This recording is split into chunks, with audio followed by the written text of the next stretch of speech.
Hey, welcome back, ladies and gentlemen, to our Let's Play of Planescape Torment. We're playing a mage character. We are already a mage, I believe. Yes, we are a level 5 mage.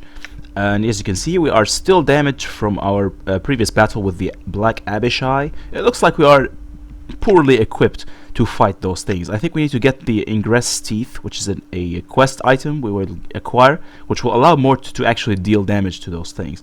And yeah, Dakon needs to level up a little bit. Right now his, well, he needs like the enchantment. I think it is the enchanted +1, which will allow us to deal damage to those Black Abishai dragon creatures or whatever they are.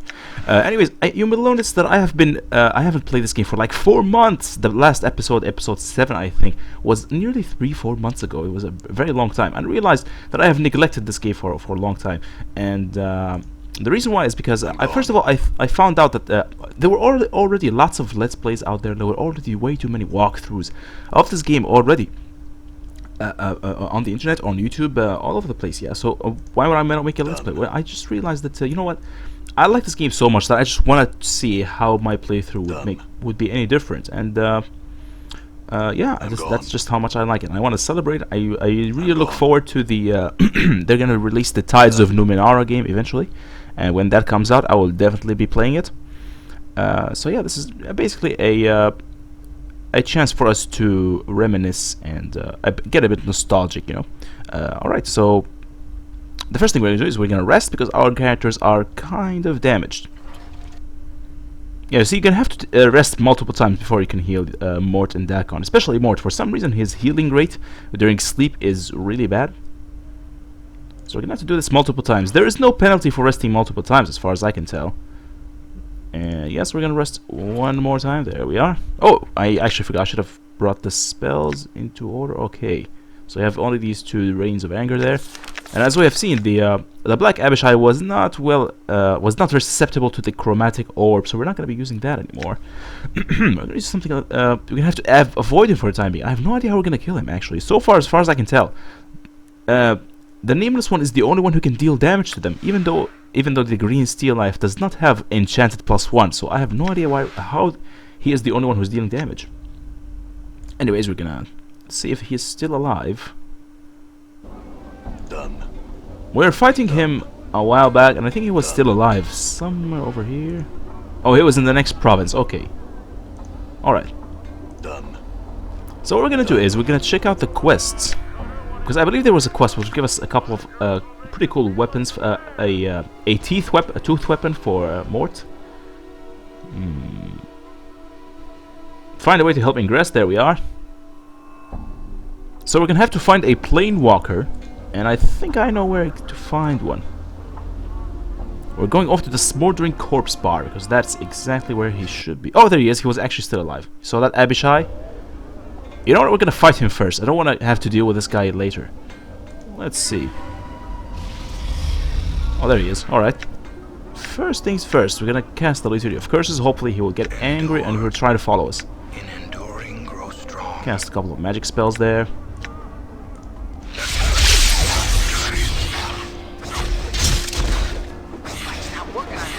Well, this kind of sucks. Now the thugs decided to attack me all of a sudden. Yeah, this really sucks. Okay. And now Mort is in trouble. I hear your words. Okay. Oh boy. Done. Why the hell did these guys decide to attack me all of a sudden? Go away. I don't have time to deal with you guys. Thankfully, they don't seem to be predisposed to running, so we can just keep on hitting them like that. Oh god, just die already.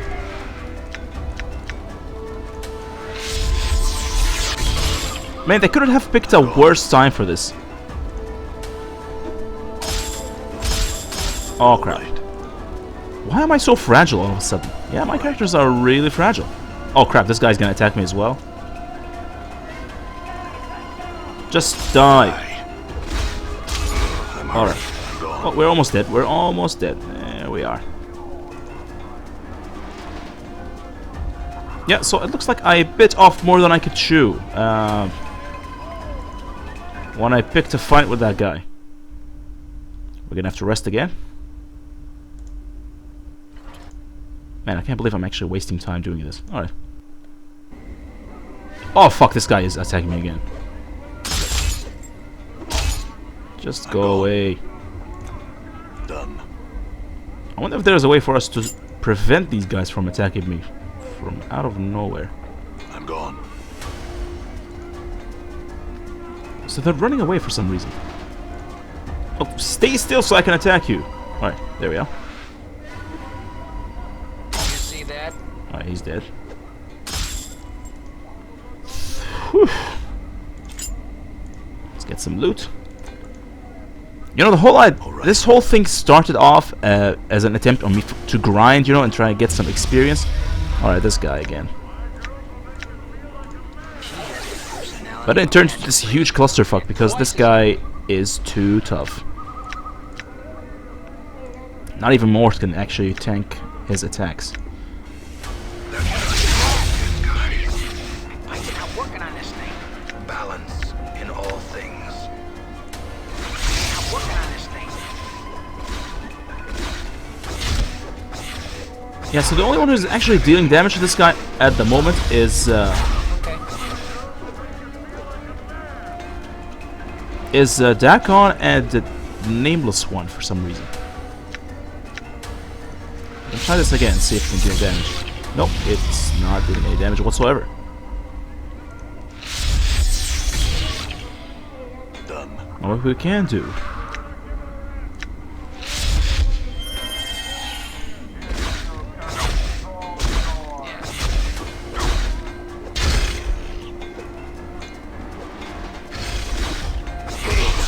I'm gone. Whoa. Yeah, so you see that? They balance in all things. It's a pretty cool way for you to deal with these guys. All right. Alright, tell you what, I'm actually gonna... Here's the thing. I'm gone. I'm gonna keep resting and attacking him until we're done with this thing. And I'm gonna cut out the entire portion of my recording where I'm gonna do this thing. I'm just gonna get rid of this guy, and I will get back to the normal Let's Play without picking any more fights with the Black Abishai, because it looks like we're not well prepared for this.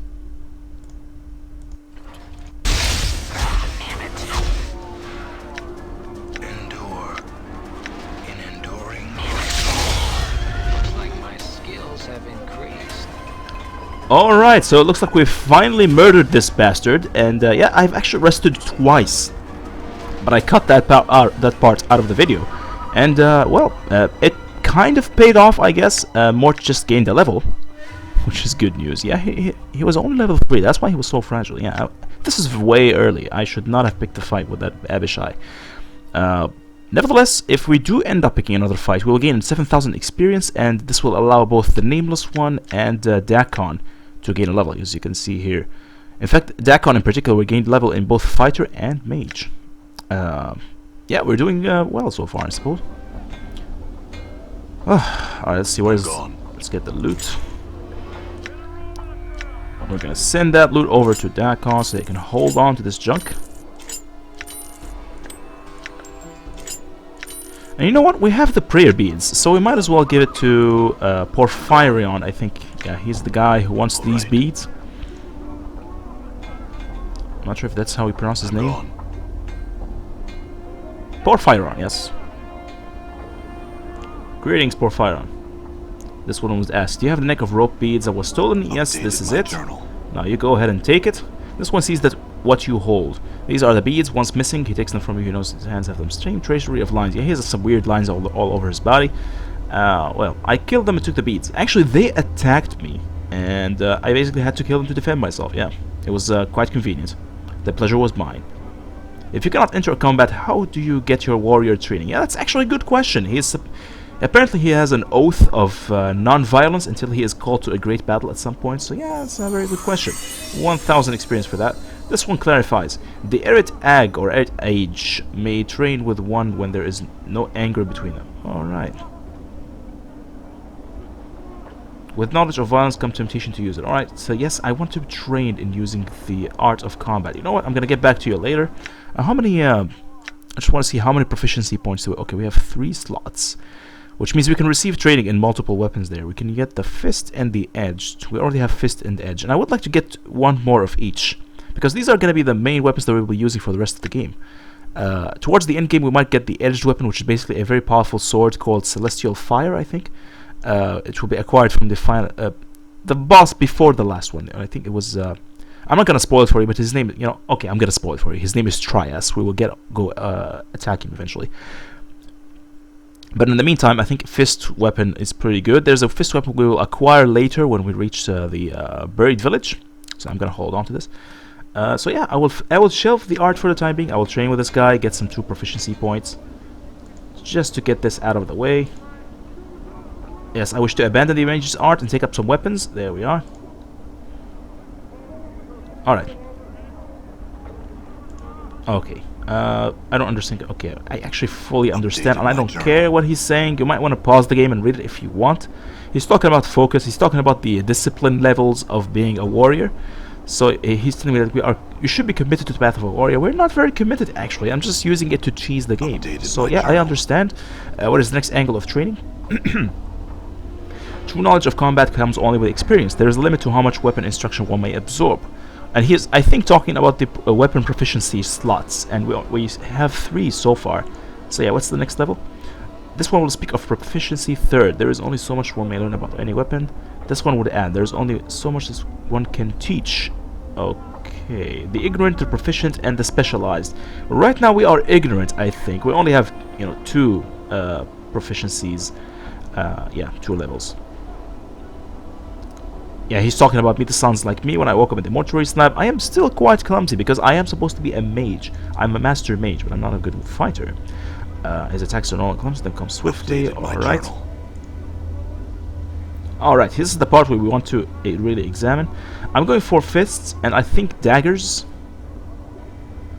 I'm not sure if the sword we acquire eventually, the Celestial Fire, is considered a dagger or not. I'm assuming it's supposed to be a dagger. It's sure as hell not an axe, So yeah, let's go with fists. Updated my journal. This one will instruct you. First you stand like so. Good. He actually had a small description of what the weapon is. Check it out, it's actually pretty cool. It strikes swiftly. The damage it does crushes the bones of an opponent. There will be weapons you might find. Heavy gauntlets. Heavy gauntlets. This is actually the weapon that I'm looking for. The gauntlets of teeth. Or even the cestus. I have no idea what this is. These do crushing, piercing, and slashing damage. Your knowledge is limited. Do you wish to proportion? Yes, I wish to do that. We already have. Let's go check out another weapon. We'll go for the daggers. One who would use a dagger, it strikes swiftly. The damage it does is the slash of a claw or the piercing like a needle. The damage is determined by the type of dagger. Do you wish to use a proportion of it? Yes, I wish to do that. My journal. You stand like so, and we're done. Alright, let's take a look at our proficiency slots. I think we have gained 2. There we are. 2 points in fist, 2 points in edged, and we still have 1 unused. I might eventually, we will come across other trainers eventually. I think this guy is an early level trainer. He's like a level 1 trainer of some kind. Eventually, when we reach the next area in the game, we will have more. Let's take a look at the world map. Right now, we're in the hive. We're about to reach. We will now begin traveling towards the buried village. This is our first step in the main quest. But eventually, we will get to the lower ward and the clerk's ward. This one has the next trainer level. This one has the 3rd. And finally, there's another area eventually called Cursed, and we'll find a much better trainer there. But yeah, let's not rush things too much. Alright. What do we have here? Oh yeah, this guy's the thief. I'm gonna try to avoid him for now. Done. We'll just complete some random quests everywhere, and yeah. Try to gain some points. Try to improve our get some experience, level up. Alright. And we're gonna still be harassed by these random thugs there. Just die already. Alright. Good. Alright. Alright, so now we get to the smoldering corpse bar, so we can complete that quest for Ingress. I'm gone. I hope the game doesn't crash suddenly. Alright. Now the cool thing is that every time you travel between areas, the game will auto save for you, which is very convenient. I'm gone. It means if you're in a place where you are constantly traveling between areas, you never have to worry about the game crashing too much, because it will auto save perfectly. Alright. You can always reload. By the way, I actually learned that there's an unofficial patch somewhere which will add some hidden quests. There have been certain quests that were deleted at some point in the game, and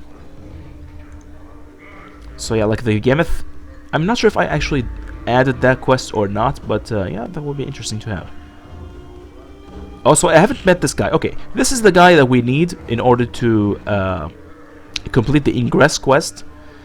You see a soft-looking man with gentle, far-staring eyes. He dresses in supple leather clothing and carries various implements to use and of use and destruction about his body, such as ropes, spikes, tinderboxes, and empty vials of air. I assume he uses those to collect samples. I think he's some kind of traveler, a void walker of some kind. He looks half gone, literally. Yeah, look at this. He almost doesn't. You can barely see him. He is half invisible. There's an insubstantiality to his existence, as if his essence has been partially leached away. Yeah, this is a very cool character, actually. Greetings to you, O Seeker. I just want to point out, you can see this guy here. All right. The first time ever I played this game, I almost missed him. I didn't realize what this thing is. I mean, you could see Eb Creekney is this guy here. He is clearly talking to someone, but you have to look very closely, and there's no zoom out, zoom in function in this game. Anyways, let's talk to him. He has a lot of information. Alright. Perhaps I have answers for you. Speak, and I shall tell you. We described the quest to him. I met a woman named Ingress with very bad teeth. She said she had come through a portal of some world that was opened. Yes, there we are. We actually described the nature of the portal she walked through. It was open. She hummed a tune near two crossed trees. I know the portal of which you speak. This is amazing. This guy actually knows a lot of portals. And you can imagine the amount of information he needs to write down in his journal or notebook just to memorize each and every portal out there. That is just amazing, man. You are a very good guy, a very good researcher, I must say. Very good explorer. Perhaps I have answers for you. Speak, and I shall tell you. Okay, apparently he is going to help Ingress. We could ask him a couple of questions because, especially when it concerns filling up our journal with information. Do you know a collector named Farad? Yes, this is the most obvious first question there. Farad grew up to be a collector. How long ago was this? Okay, so this guy travels around so much that he doesn't even know. He doesn't even remember what happened to Farad since the last time he left Sigil. Since the last time Kandrian himself left Sigil. Yeah. I'm looking for a journal. Of course, he doesn't know anything about a journal. What is this place? Oh, okay. What can you tell me about the patrons? He's minding his own business. He doesn't really care too much about the patrons, so we can ignore that. Who are you? Well, it should have been an obvious first question when you're introducing yourself to someone. But yeah, Kandrian Illborn, traveler, dreamer, tale spinner, and so forth. You're a traveler. Tell me of the planes. Oh boy, this is the part where he is explaining the planes. This is actually the nature of the universe in which we are playing. This is the guy who knows all these things. Now you can go on a wiki and you can learn the same exact information as this. But the wiki, I assume Wikipedia in particular. Believe it or not, even Wikipedia has detailed information about these planes. The Planescape universe itself, which is basically a part of the Dungeons and Dragons universe itself. Yeah, so if you're interested in these things, you feel free to check out the wiki. I'm actually just gonna click on them one by one just to fill up my journal. You can pause the game and read it if you want, and click for more. Yes, go on. Now the outer planes he described, I think he just described the inner planes, now the outer planes. I'm not gonna pretend I understand all these things. I mean, I have a general idea of what they are. Let's go for the inner planes first. Oh, so he's basically giving us a summary of all these planes. Okay.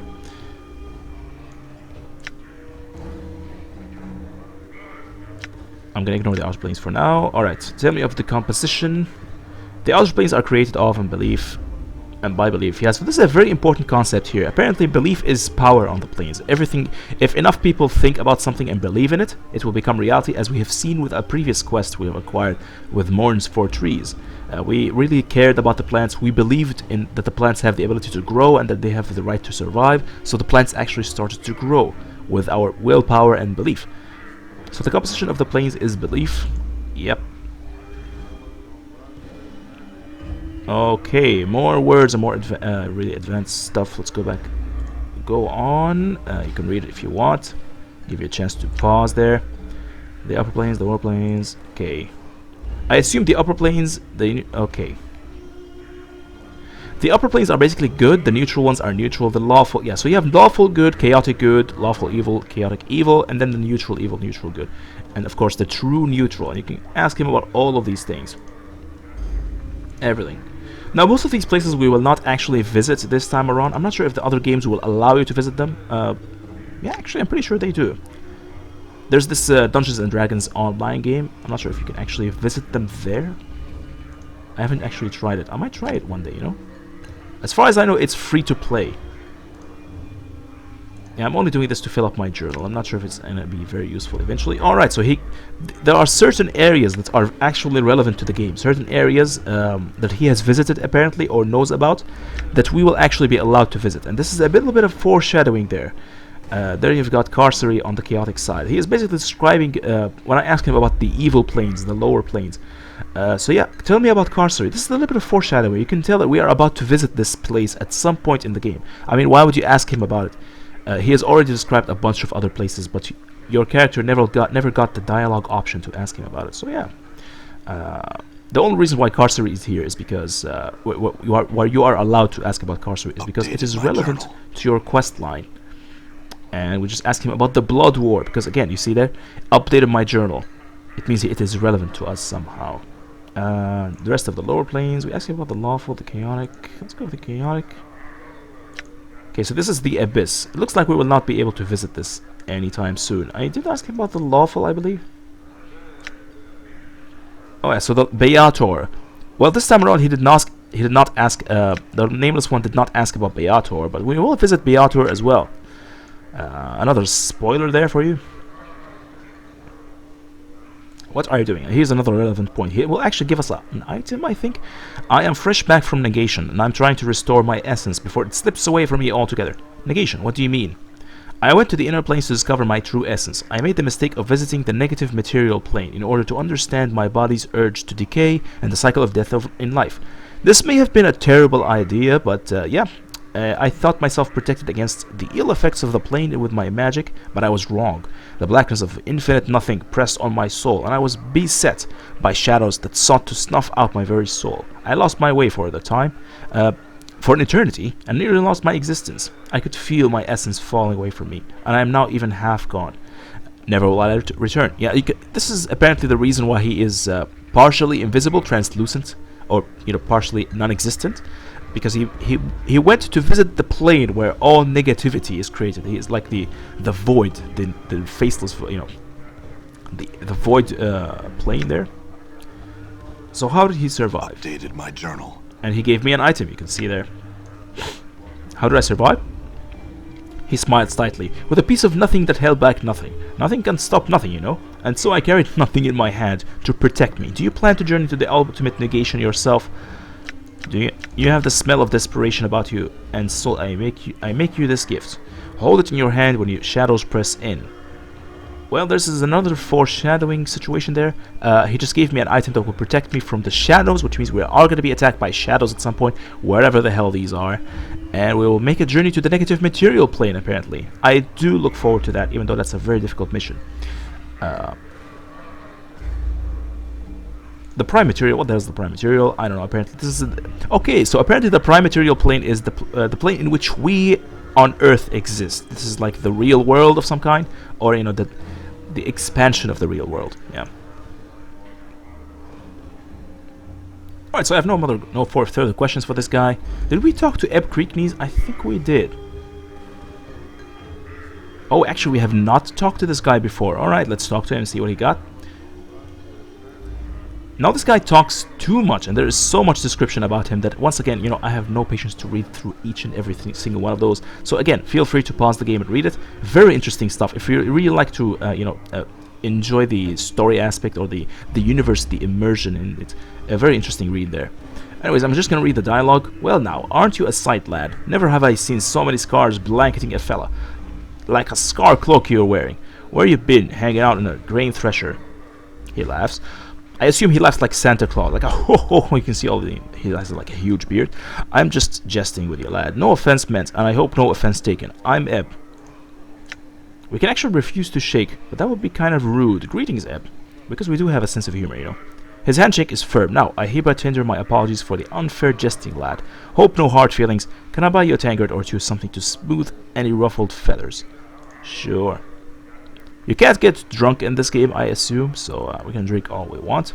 That's the spirit, lad. By the moment. He rises to his feet and heads to the bar. After a moment he returns. Okay, he's got a drink for us, and we can ask him a bunch of questions. He's like an advanced tout. A tout in this game is like a some kind of what do we call it? A tourist. What was it? Man, I sometimes I just completely forget about these words. Anyways, yeah, a tour guide. Yeah, he's like a tour guide for the for Sigil. He knows all about this area, and you can ask him all you want. So this is actually pretty cool. Ebb Creek Knees is the guy who knows about Sigil and everything around it, whereas Kendrian Ilborn, the guy we talked to just before him, knows about every other place in the world. He travels a lot. Yeah, so these are pretty much going to be your major sources of information when it comes to this universe. Who are you? First things first. Third measure of the harmonium, now retired and being a tout with one's voice since I don't step as lightly. So yeah, he is retired from the security service, the third measure of the harmonium. These guys are like the police force of this city of Sigil, and yeah. Third measure of the harmonium. What is it? Third measure of the harmonium. Though I haven't served the tour of duty in many a decade, pushing a quill wasn't quite up my alley after all the fights and skirmishes I've been in. So apparently he has been fighting around quite a bit as a security officer. What fights and skirmishes? A lot. Wow, holy crap, he has like a huge a whole paragraph detailing what exactly he's been doing, all the wars he is participating in. Yeah, let's take a look here. We have the War of Lies on Terrace, this Black Centuries War, the Three Planes War, the Harmonium War of Liberation, the Sigil City Watch. Some could argue that was the most dangerous of all. Holy crap. And he also mentions the Blood War at some point, and the mention of the Blood War feels like a cold dagger slipping into your heart. So once again, the Blood War is very relevant to the Nameless One himself, to his backstory. The Blood War, the most dangerous family feud this side of the primordial soup. A mean-spirited mob of fiends on one side, a batch of warmonger fiends on the other. It's the war that creation sparked, and they have been digging into each other ever since. I'm going to describe this as briefly as I can. Basically, you have seen Kendriel Inborn. He just told us about this, the lower planes. Apparently, there is the lawful evil lower plane. The lawful evil, yeah. These are supposed to be the Beatizu, the people of Beator. They're like the demons. I'm sorry, these are the devils. And then you have got the chaotic evil counterpart, which are the Tenari, and they live in the abyss. These are the demons, of course. So they have been at war with each other because they have different ideologies. One of them is lawful, one of them is chaotic. So yeah, this clash of ideology, basically two evil factions fighting each other endlessly, or rather two evil races if you think about it. It's a racial war, I think, a racial and ideological war. Two sets of fiends warring against each other, eh? The Tonari, vicious killers. Okay, he's actually going to describe exactly what I just told you. Vicious killers who care for none but themselves. And the Beatizu, war machine. All for law and order under their infernal rules. The whole mess spills out into other planes from time to time, and it's made the multiverse a less pleasant place to live. Indeed. Apparently it has affected us as humans, even though we are not lawful evil or chaotic evil at birth. You know, we are not racially evil. Lad, what do you want to know? You can ask him about Ferd. He does know a couple of things about Ferd. What you be wanting with a Burke like Ferd? That's actually a very weird phrase. He's supposed to have like some kind of Scottish accent. I would have listen. When I read the dialogue, I'm not gonna pretend that I know how to imitate all these accents out there. Especially when you consider that I am actually feeling quite ill right now. You can hear it in my voice. So I'm not even gonna pretend to, do an impression of a Scottish accent, so I'm gonna ignore that. I think he stole some of my belongings. Oh, no doubt, lad, no doubt. You have to chain up everything around that grasping little spider. He should have been one of the fated. The way anything not chained down slips into his parlor. Don't give him a yard, or he'll take a league. What do you know about him? Well, now I don't know everything there is to know about old Ferret, but I know some of the dark surrounding him. If you're determined to track down that spider and nail him to a wall. We're just gonna cut to the chase there. Farrah dug his nest into Rank Picker Square. We already know all that stuff.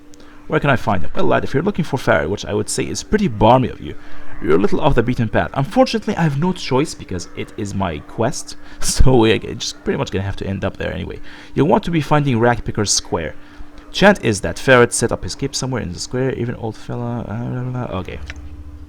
Actually, I'm pretty sure we already know how to find him. Yeah, I think Angyar already told us. Did I actually do the Angyar quest or not? Forget it. I'm missing a journal. Holy crap, I only asked him like one simple question. I'm missing it. I didn't even ask him a question. I'm missing a journal. And he goes on into a tirade. Look at this. A whole paragraph. I'm not even gonna bother reading that. Who are you? What is this place? Tell me about the patterns here. Well, you got O, which we already met in a previous episode. He gave us +1 wisdom after he just before he disappeared into the void. Who claims to be a letter instead of a person. Some mercy killers waiting around for a criminal. A pair of Abishai on furlough from the Blood War. A Gift Zerai over there, who is now part of my party there, so you don't have to worry about the Gift Zerai anymore. Deputy Alice, I didn't even talk to him yet. A clueless kid. And Kendrine Ilborn. He knows more than most I know. Okay, we talked to Kendrine Ilborn already. Who's the smoldering corpse there? Oh yes, he's gonna talk about Ignis. You can ask him about Ignis if you want. Well.